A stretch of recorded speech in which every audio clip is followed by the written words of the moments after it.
Di sosial media, ibu-ibu berlomba-lomba ngasih anaknya salmon, tuna. Bagaimana dengan ikan-ikan lokal, Dok? Kayak gurame, lele. Lebih juara loh. Sekarang gini. Kita mau ngomong tentang ikan ya. Lele, gurame, ikan nila.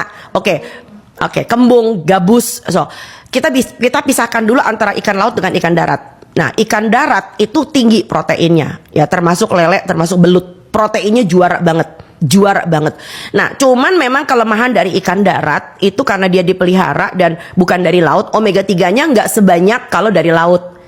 Nah, katanya sih omega 3 bikin anaknya pinter. Padahal pinter itu kan kontribusinya banyak ya, nggak cuma makan ikan doang kan ya. Bayangin kalau anaknya sering ditinggal-tinggal, nggak pernah stimulasi, gimana caranya anak pinter, betul nggak? Oke, anyway, kita kalau mau ngejar omega 3 maka datangnya dari ikan laut. Dan asalnya Anda tahu bahwa omega 3 ikan kembung itu lebih tinggi daripada salmon. Halo? Wow. Yes, it's a wow. Ya, jadi dan punten, salmon itu tidak ada di perairan Indonesia. So yang kita takutkan dengan orang yang salmonisasi itu adalah itu ikannya busuk loh. Karena rantai bekunya itu tidak terjamin.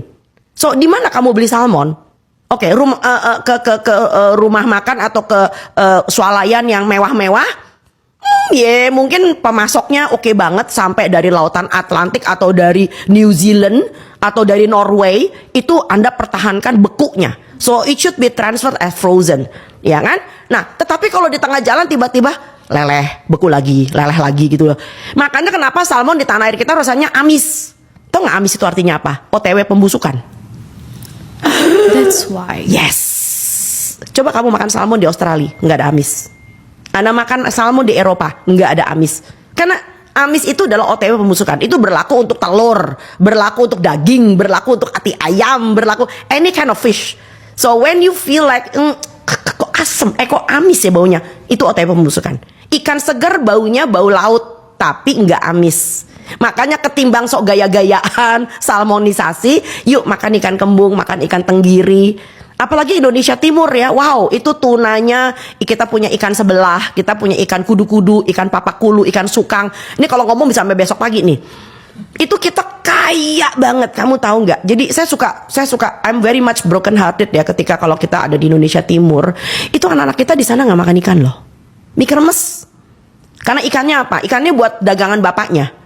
Itu nelayan ya di NTT ya, satu kali melaut itu bisa 20 juta, gaji gue aja kalah tahu nggak? 20 juta dapat. Karena yang ditangkap itu adalah tuna, yellowfin tuna. Can you imagine that?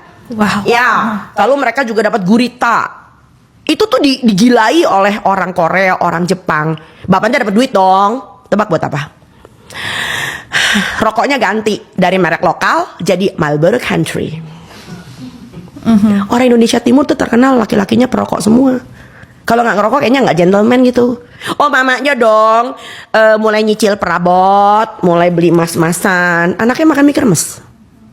So sekali lagi ini nyamber ya otek. Kalau Anda ingin memerangi masalah malnutrisi di Indonesia, Anda ingin memerangi stunting. So it's not about giving food to them, but give them ini edukasi, literasi, ya. Manajemen keuangan keluarga itu penting banget. So saya memanggil banget bagi kalian yang punya bisnis, punya usaha. So teach them how to manage the money, how to manage the finance in such a way that they can follow your footstep. Jadi bukan kasih mereka makanan, percuma nggak dimakan juga, yang makan bapaknya. Iya ya Dok, padahal Indonesia negara yang kaya so, ini anomali toh. Ya. Ini anomali toh. So itu yang sebut kenapa saya berjuang dengan masalah pendidikan itu di situ. Tanah air kita kaya banget. So itu anomali banget, ironi banget kalau ada anak stunting. It doesn't make sense to me.